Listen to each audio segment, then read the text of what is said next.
This is View from the Top. I am Modile Sharafa Yusuf, and I'm glad that you could join us today. I'm also delighted to be welcoming to the program Chief Emeka Wogu, the Honorable Minister for Labour and Productivity. Before we launch into our conversation, these are a few things I'd like you to know about my guest.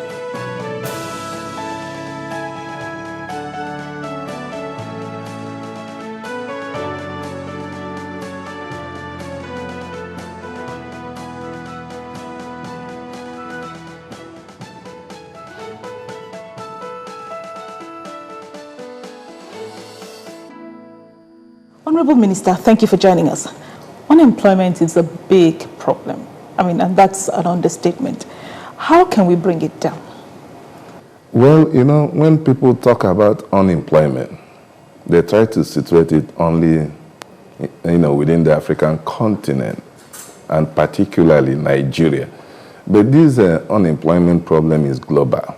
But I want to tell you that the current administration under President Goodluck Ebele Jonathan has taken various initiatives aimed at forcing the unemployment situation down. And then the initiatives that have been put in place, compared to other countries of the world, you find out that our own is not only innovative and within certain peculiarities that are akin to Nigerian situation, but they have achieved a lot of results. And we've gone beyond, the global, attention on unemployment. We are looking at even underemployment, which is another problem, which most governments of various sovereign nations have not really addressed. So to tackle the issue of unemployment, the federal government adopted a national action plan on employment creation, which has been approved by the Federal Executive Council, but is a document that was designed, by my ministry, presented before the Federal Executive Council, and that document identified almost about 15 sectors of the economy that, a lot of jobs would be created from agric. Agri, for example, under agric, and with the new approach by the current Minister of Agric on the value chain approach, is not only creating jobs, but it has, added revenue to the Federation account. And it is an area Mr. President has seen as that has potentials for diversification of the economy. And during the January crisis in 2012, Mr. President promised Nigerians that whatever savings that will accrue to the federal government from the partial removal of subsidy as at then, would be applied in alleviating the problems that will be experienced by Nigerians, at least from the savings of the federal government. And the money has accrued, and then it is being spent in line with the promises. And one major promise the president made then was that there will be a reinvestment of whatever has been accrued. So a program was put in place, subsidy reinvestment program, otherwise known as SHOPI.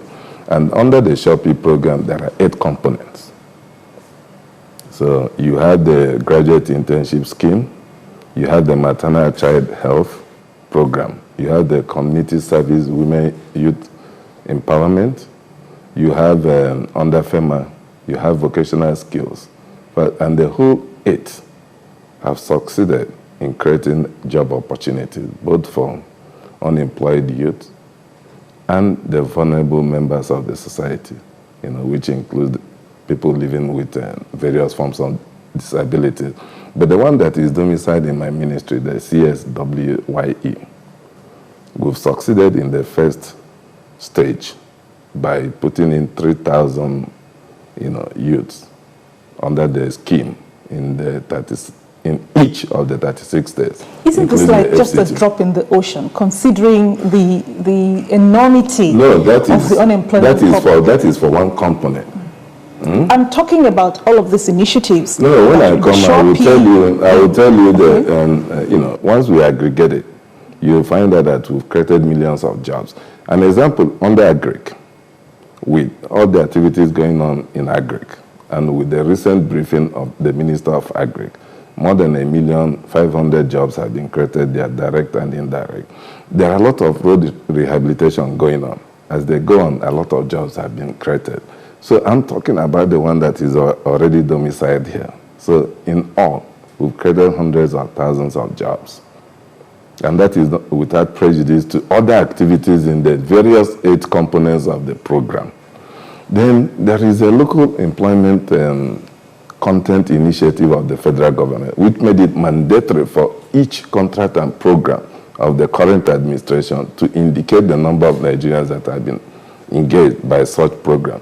So between May 2011 and May 2012, about 200,000 jobs approximately were created through that initiative. But beyond that, a lot of other jobs are being created. So when we aggregate all this, jobs have been created directly and indirectly, you know, that has, you know, in millions. But in most countries of the world, they're closing their doors to